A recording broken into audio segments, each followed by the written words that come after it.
Welcome back. Thanks for staying with us. Now, His Excellency the President has been hanging out with opposition leaders, as you can see in that picture. Meanwhile, his Deputy President William Ruto is cooling his heels on the sidelines of government. And the election is now officially under a year away. Kenyans have started witnessing election-related maneuvers on the political landscape. Talk of coalitions here and talk of alliances there. Then there's that contested talk of the economy with theories and models rolling top to bottom.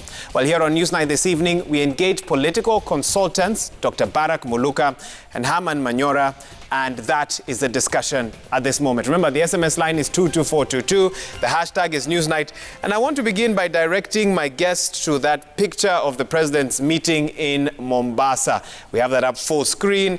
Where do we begin? Let's begin with you, Herman. You look at those pictures there, a second meeting of opposition leaders with the President. In your view, what will come out of that meeting? How would you know? Because we are not there. These gentlemen are politicians. They met over a cup of tea. They say they are discussing issues of national importance. But you and I know there must be a little politics here and there, even if it's just a sprinkling of politics. I think it's a question of trying to come with a team to fight William Ruto. And that's your reading of it? Pardon? That's your reading of it? I think they really have no choice but to go as one team against Ruto. I think this is what they are working on, and not everybody will agree to support the other. So I think the challenge is on Raila and Uhuru to convince these others perhaps to back Raila. So it's not quite easy for them. Dr. Muluka, when you look at that, what do you read of it? Odd, some would say that the President somehow is spending more time with opposition leaders while his Deputy President is keeping busy on the outer margins of government. Yes, those are the Six Musketeers. Alexander Duma would have thought there should be 3 Musketeers, but we are seeing that there are 6 Musketeers. The Six Musketeers... I was hoping we have the pictures up on the screen, just in case it's coming up. Okay, there, carry on, sorry. The Six Musketeers signify the collapse of government. That government is no longer functional. That instead there is, in fact, alternative government, and that is the forum in which these things are prosecuted. I followed the news on Citizen TV earlier on, and I saw that they were talking about national security. They are not the National Security Council. They were talking about issues of the economy. That is not the forum for the economy. They are not the cabinet. They are talking about other things which usually there would be properly constituted constitutional legal forums. So this is informal government. And if what my brother Herman Manyora says is true, then I think we are witnessing darkness at noon. Darkness at noon in the sense that we have a president who was elected on a specific political party. And it doesn't matter, in fact, it shouldn't matter that the president has fallen out with his deputy. He still has a political party, and he should be mobilizing the organs of that party to marginalize the deputy president, even to get rid of him, so that there is somebody else who is positioned to run on the ticket of the party. When the people of South Africa, ANC, had problems with Thabo Mbeki, they did not run to the Economic Freedom Party of Julius Malemo to start holding quiet, secret, closed-door meetings. They got rid of Thabo Mbeki. In the proper order of time, Jacob Zuma took over. And when they also got fed up with Jacob Zuma, the ANC did not start hobnobbing with some other parties.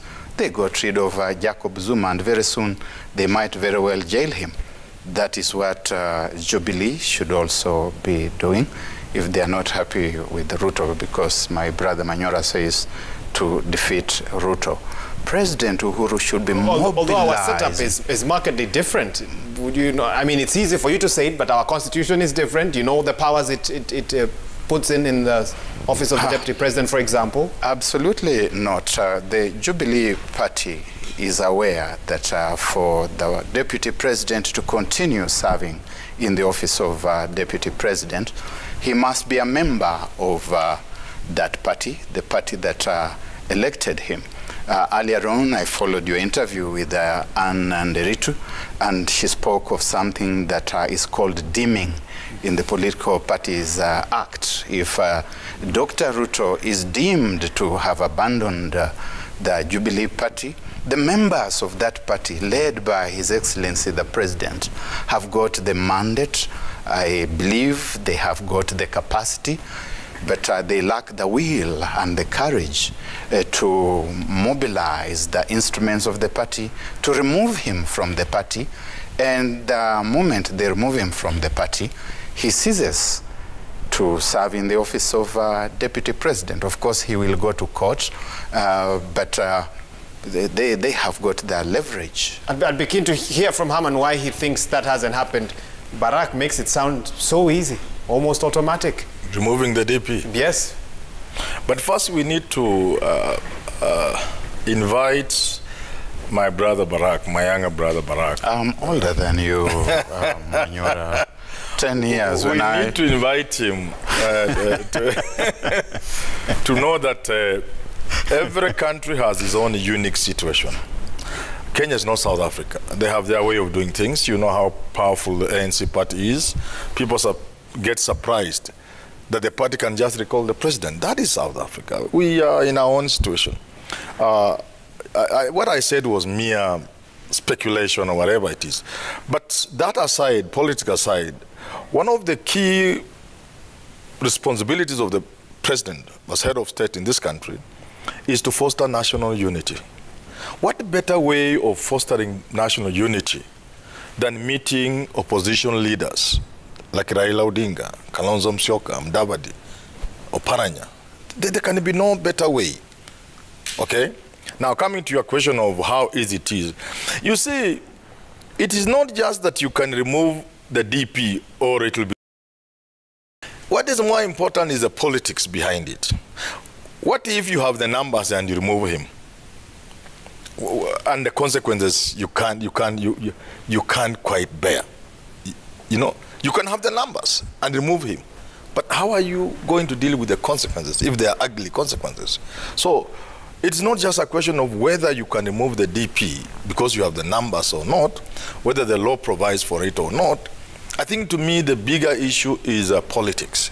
Will you manage the politics after removing the DP? And before we get to that, and that's something our viewers are reflecting on, you speak of it being a good thing, and the president is spending time talking with opposition leaders and so forth. Yes. But who then keeps his government accountable? If, you know, with a few phone calls, the president can quickly summon the leaders of the opposition and they make time for... I'll give you an example. One of them was supposed to be at an interview this morning here on one of our radio stations, last-minute cancellation. I'm guessing because of that meeting. Does that not concern you that no one's keeping government accountable in the format that Kenyans expected? Sometimes back there was this unfortunate incident of a terrorist attack. I think it was at Westgate. And the following day, or I think the same day or the following day, I saw Raila and Kalonzo in State House. I mean, leaders sometimes come together when there are big things that affect the country. And at that point, it does not matter you are ODM or Jubilee. So I don't think when leaders talk to each other, there's a problem. Secondly, Raila has been asked that question. So if you allow me, I can only paraphrase his answer. What he says, he called out the president and the government and Jubilee government for wrongdoings. That it's no longer as necessary as it was then. Because now he can pick a phone call. He can meet Uhuru, say, my brother, this doesn't seem to be going well. So why would you go to the public to say that which you can sort out with the president? So I think if we are to take Raila for his word, then it simply means he can do what he was doing by shouting, if you wish, by simply consulting the president. But we live in this country, and we must agree the consequence of this handshake has been a little watering down of the opposition. That's the fact. But we did the same in 2008, 2012, when Raila worked with Kibaki. But again, there were benefits. So those who are in this country in 2017, 2018, will understand that although we have lost something in terms of opposition fire, but what we have gained is bigger. What have we gained in your view? The peace we have gained. The country was going on fire. Barack, come in. And Kenyans must be asking this evening, when will all this confusion end? As Kenyans grapple with their issues, unemployment, cost of living, lack of jobs and so forth, there's a political class that is meant to provide direction but is so mixed up right now that it's not quite easy to see when the final formations will be clear. When do you think all this confusion will end? When Kenyans are ready to have a functional political system, when Kenyans are ready to have leaders who are accountable to them, these things will change. For the time being, Kenyans are the property of the Six Musketeers. They own them the same way as I've said here before. I own my pair of shoes. If I get home, I can decide to give them to my uncle. Nobody will ask a question. I can decide to give them to Shuban Ndebe and ask for 10 bob. Nobody will ask a question. The Six Musketeers are able to come together and start scheming about which direction the country should go at the next poll, because they believe that there are tribal constituencies there which they own the same way you own your herd of cattle. And have we not seen in this country an elected member of parliament saying that he is his party leader's cow? And these things I've written about before. George Orwell, whom my younger brother Herman Manyora has read, talks about the cows in Animal Farm. And he says that once in a while you'd find 2 cows drinking at the dirty pool. And one cow might say something like, "Thanks to the wise leadership of Comrade Napoleon, how delicious this water tastes." That is where we are. And I think that this culture of fear-mongering, we have got people who are fear-mongers, that if I'm not accommodated, then there will be no peace in the country.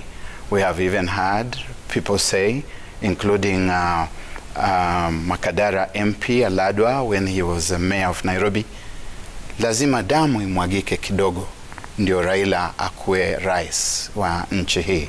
We cannot function like that. I am embarrassed that my good friend here says that we are not South Africa. South Africa is a country that is emerging from the ashes. It is a phoenix. It's a country that lived under a white supremacist regime for a long time. They have embraced modern liberal democracy as we know it just less than 30 years ago, and they are performing far better than we are doing. We ought to be ashamed. And this shamelessness of ours emanates out of the fact that people think that they own people. That if you take 3 Luhya leaders and you put them there, you take 1 or 2 Akamba leaders, you put them there, Kalenjin leader and a Kikuyu leader, forget about the rest of the Kenyan tribes, they don't matter. You have the big 4, big 5, big 6, then you can have it your way. I think that's extremely unfortunate. And if there's any peace dividend coming out of that kind of misalliance, it is an oppressive peace. The Mtaita is not there. The Mijikendas proper are not there. The Pokot are not there. The Ilchams are not there. The Kisi are not there. Okay. Yeah. So I think we get your point. So what's this all about? This peace, this Luya hegemony.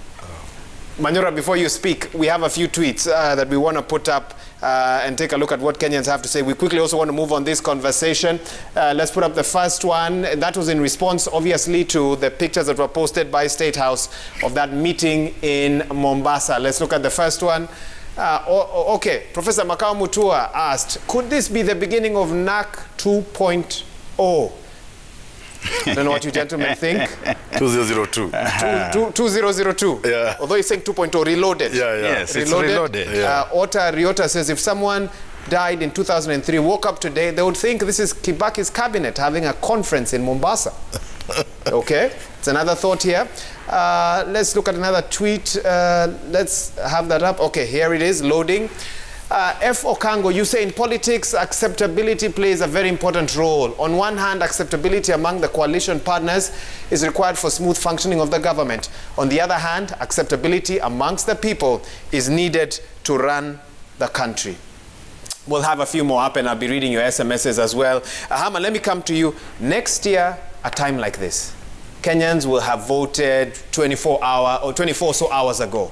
Counting will be going on as we speak. And before we talk about what you anticipate, what if the votes don't go the way things have been set up at the moment? What if it is a completely unexpected sort of series of events? Is there a possibility? We've heard of others declaring their interest in the presidency.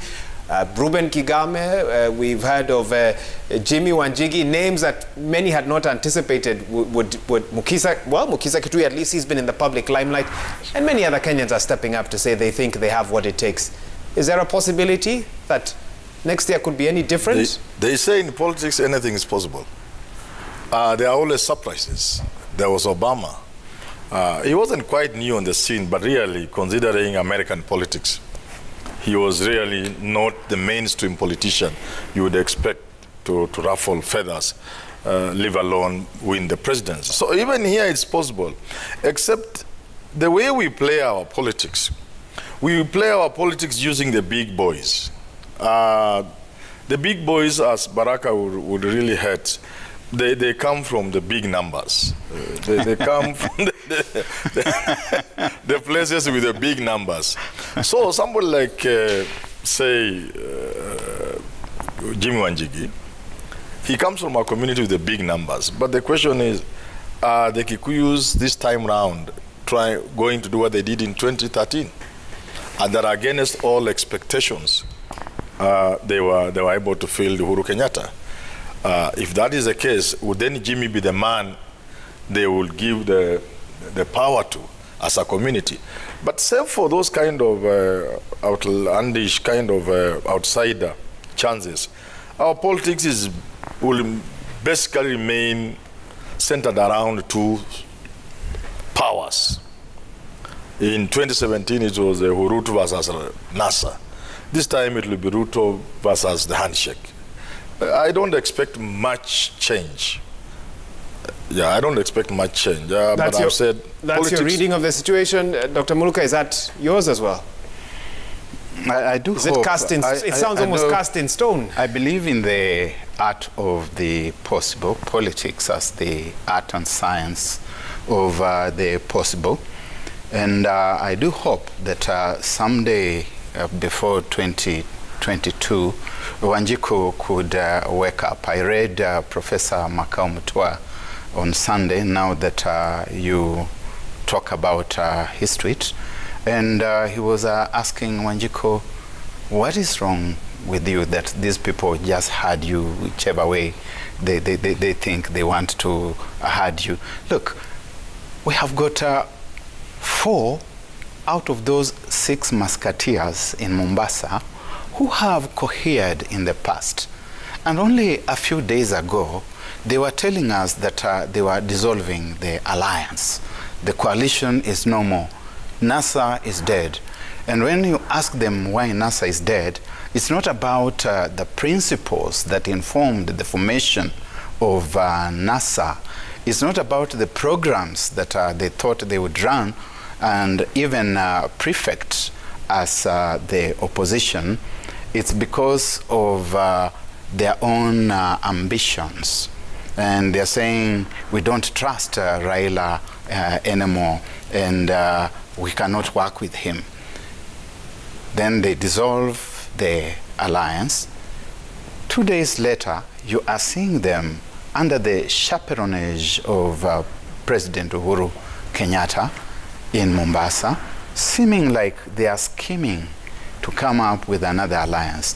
Look, NASA was dissolved so that the president and the corner that he leads in Jubilee can get into NASA under a new guise, so that KANU can get into NASA under a new guise. So you see one sort of combined effort, and is that what you're alluding to? Absolutely. When they were told that unite so that I can support you, they had to scatter so that they can gather. And as they gather, there are new faces, new players. There are those who would not leave Jubilee and get into NASA and continue to look good or credible. So let us get rid of the notion and the idiom of NASA, come up with something new. We can call it Oka, or we can give it some other label. It doesn't matter. That which we call a rose by any other name will smell as sweet, as the poet said.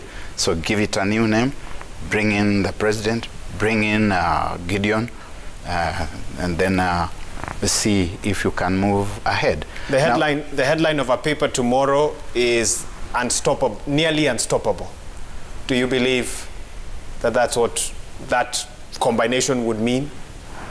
It depends on who is attempting to stop that combination and what assets they bring in the combination. If you have a docile voter population that accepts to be treated like cows, then it's unstoppable. And I think for the time being, Kenyans behave like the essence, the isness of being Kenyan. The scholars like this one here talk about the isness. What is it that is essential in you? The essence of the Kenyan mind, the Kenyan psyche, is not far from that of a cow. And therefore, you're a Kenyan this evening on the program. I hope you have not disassociated yourself from that. I sometimes consider myself to be a philosopher. And philosophers have a way of distancing themselves. If you go to the Agora, you go to the academy where Socrates and Plato and the others used to operate from, they had in fact written there that only mathematicians and philosophers may proceed beyond this point. So I'm at that point where only mathematicians and philosopher kings may proceed, and therefore, like Socrates and Plato, I take the freedom and the latitude to lambast my compatriots for accepting to be led along like cows, and one goes to parliament and he says in parliament that I am a cow. You've made your point, Manyora. Come in, and even as you respond to what Baraka's had to say, today is the 10th of August 2021. Next year, 9th of August 2022, we will have voted. A day after that poll, and I mentioned this earlier, what kind of day do you think we'll be seeing next year at a time like this?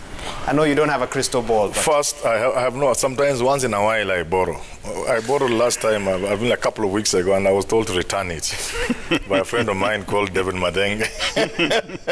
Please, Manyora, return that crystal ball. You're not getting it accurate, are you? Now, I want to persuade my brother to depart from this thinking of cows. And speaking as a Kenyan, I don't think we are cows. We may have a few shortcomings here and there, but this must be understood within the historical context. Who we are, what we have gone through, what we continue to go through, the poverty that is really striking us, and many other things. You may think we are cows, Muluka, but we are really people, and in the fullness of time, our peopleness may surprise you. I hope so. We may come for you. I hope to demonstrate the peopleness. Now, 10th of August. Next year, at a time like this, we voted the previous night, so to speak. First of all, is if we shall have voted. There is a possibility also that we may not have voted. IEBC. But let's pray that we shall have voted. What scenarios? You need to stop there. What scenarios would allow for that? IEBC are getting ready. They say we are set. Elections, you see, kila kitu unasema inshallah. God willing. We are just human beings.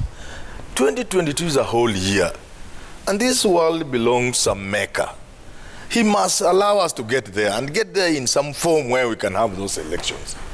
We may not get there individually or collectively. We may get there, but in a state in which we can't have those elections. But well, that is, maybe you will call it philosophical or whatever. It's fear-mongering. Or fear-mongering. So, let's say we have voted. There will be people who will be, by that time, crying. The Gikuyu want to call it crying in the toilet, but they will be crying nevertheless. Somebody will have, by 10th, it will be obvious somebody has lost. All the votes need not come in.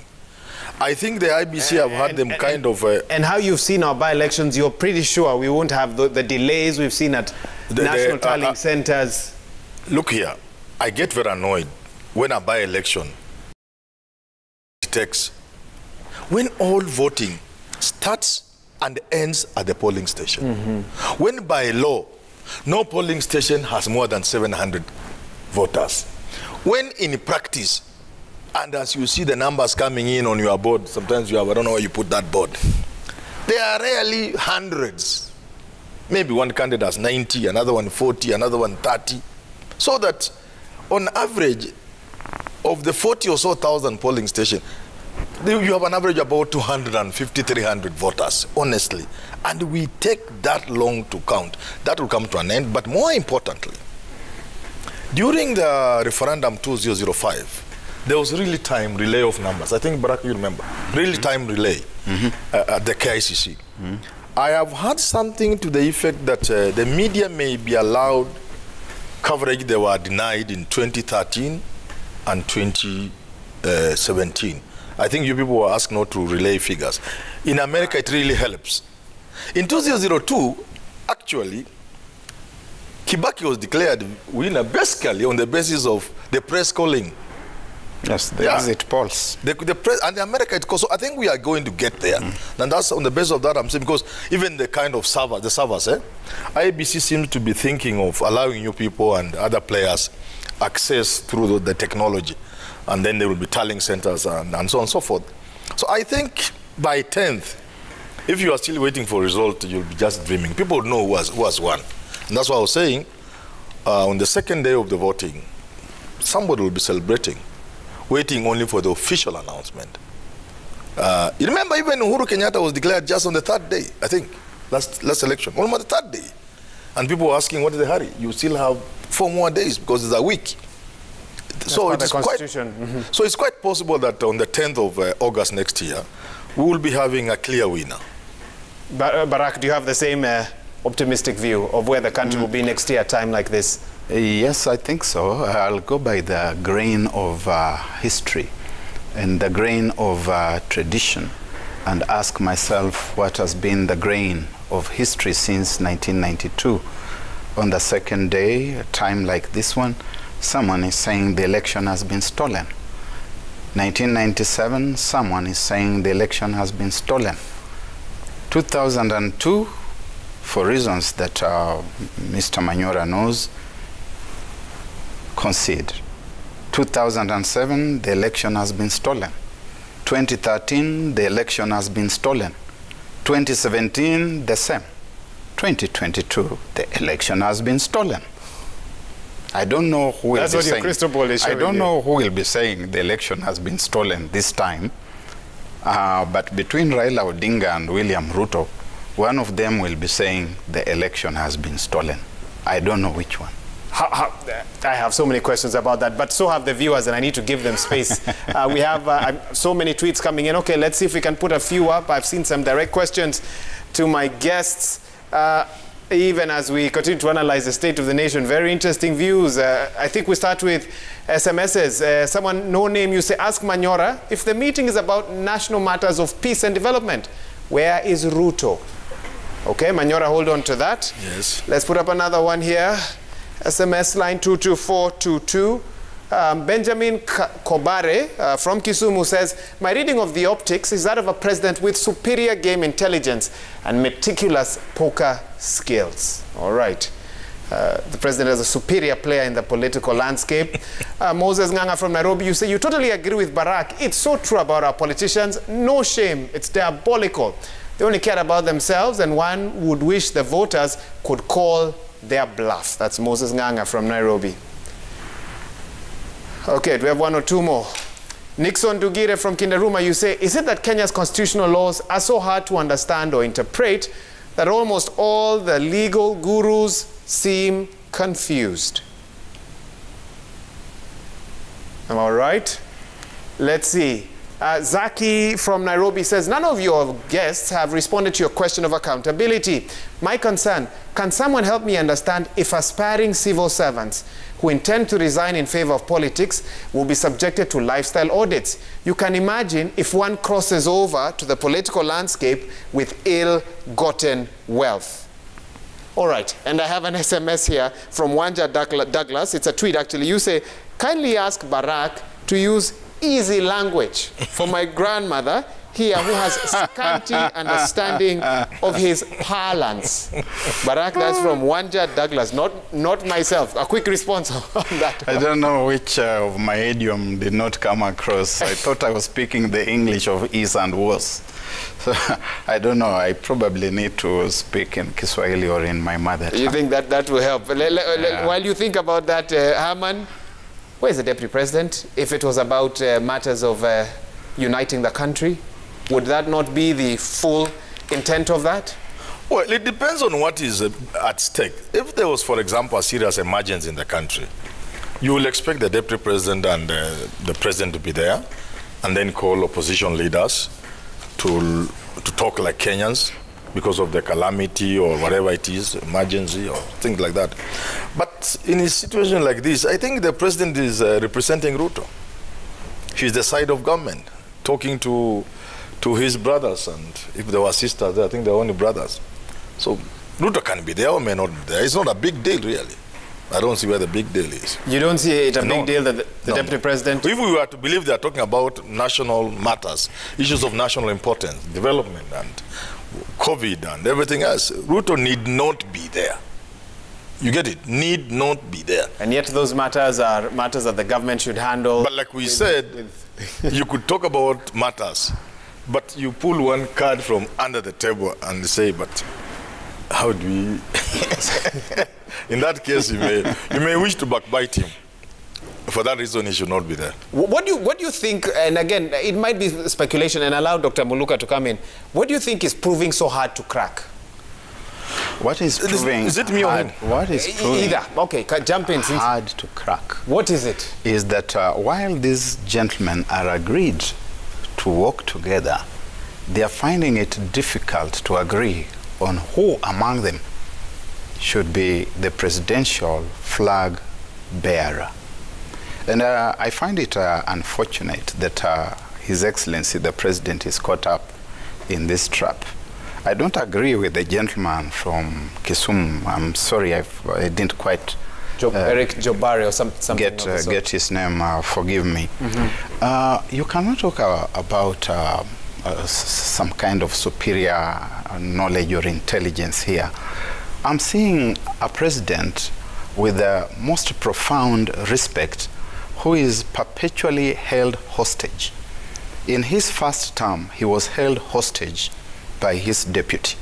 And he was held hostage because he was thinking of a second term. And if you listened to him carefully when he was in Kisumu, not in Kisumu, in Bomas, and said, Ruto is running backwards. He wants to take the baton before I can pass it to him. The president was not saying that Ruto wants to begin the campaigns early. he was saying that while I have my 400 meters, which I should run before passing the baton to Ruto, Ruto is running backwards to take the baton so that he can run a portion of my 400 meters, and then he also goes on to still run his 400 meters. And I find that difficult to accept. So his first term, and subsequent to that, he once again said, now without the politics, I am relieved I can do what I'm supposed to be doing. He was saying in an oblique way that Ruto held him hostage for 5 years. But when Ruto released him, or rather when he freed himself from Ruto, Raila Odinga captured him, and he's holding him hostage again for another 5 years. Manyora you cannot call that. I don't know if the camera you cannot call that. Is not buying any of your narrative right now. Yeah, he's one of the hostage takers. You know. By the way, for your information, Mluka, I'm not anywhere near Uhuru or these fellows. I'm really just an independent person. But that's not important.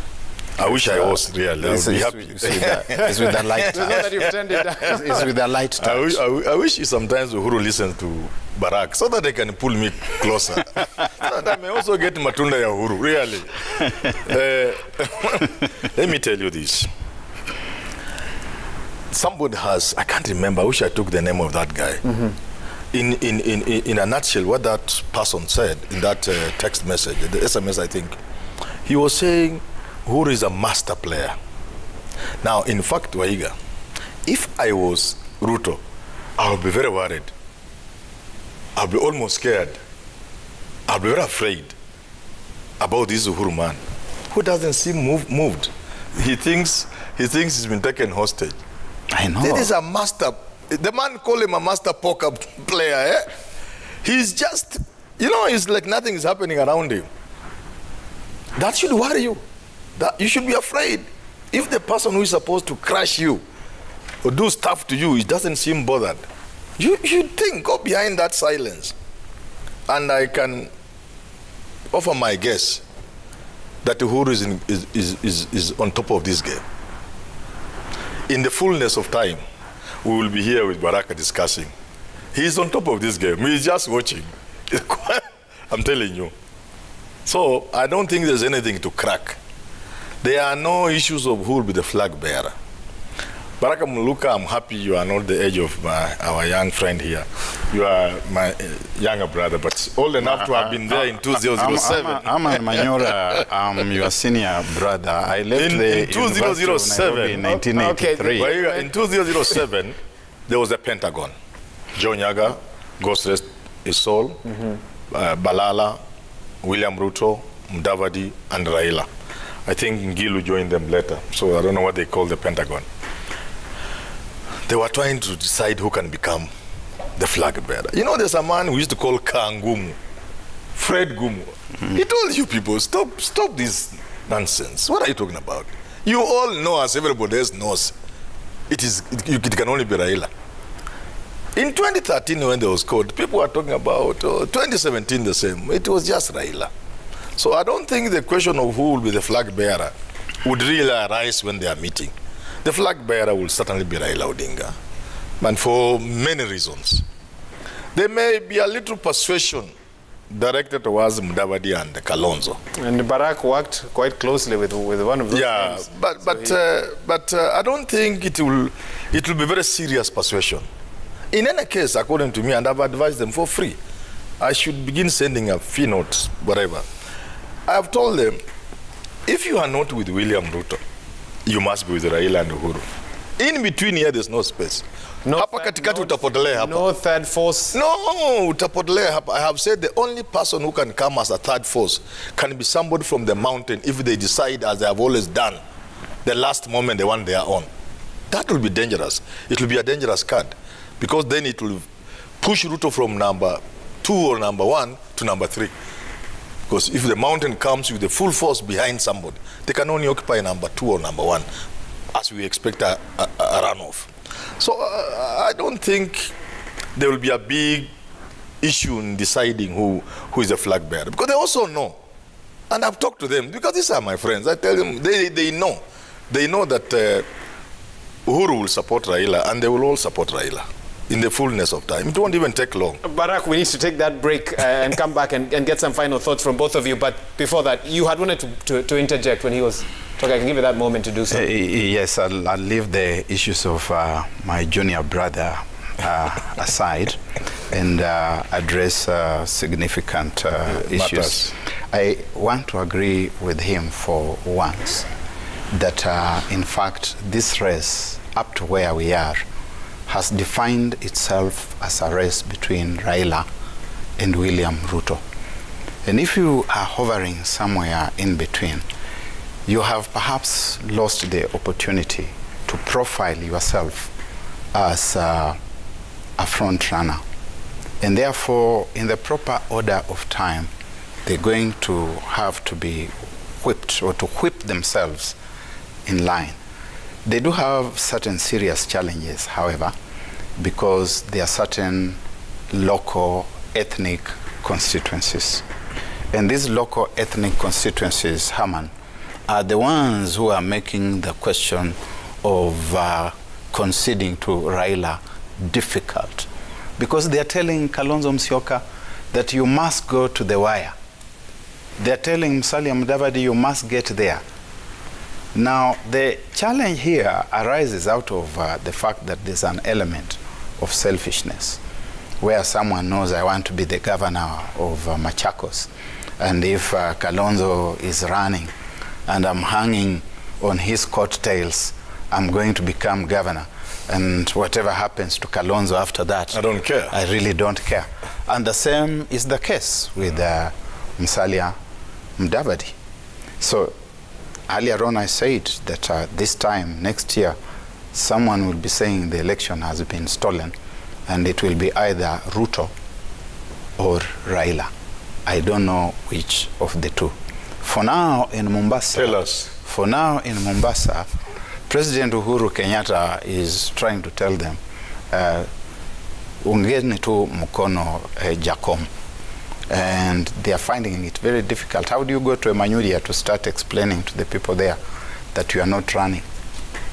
Because the chance that if that group was to break away, it would be what? A clear victory for the deputy president in the morning? Is Not that necessarily. Not necessarily. Not necessarily. It would just, in my view, complicate the situation, but it would still redefine the race as a race between Ruto and Raila. Because if neither of them garners 50% plus one vote, they are likely to still remain numbers 1 and 2. And the other people who are also prancing around, posturing presidential material, will find themselves having to do business with either William Ruto or Raila Odinga. The die is cast. I can't believe you used the word prancing around. I'm still thinking about that. I think let's take that break. When we come back, I've seen a lot of your messages. We'll take a few, get some final thoughts. The state of our politics, my goodness, quite honestly, mind-boggling. And of course, I know the concerns that many Kenyans have this evening, the economy, state of jobs and so forth. And I want to get some thoughts of my guests on that when we come back. You're watching Newsnight. Stay with us. We'll be right back.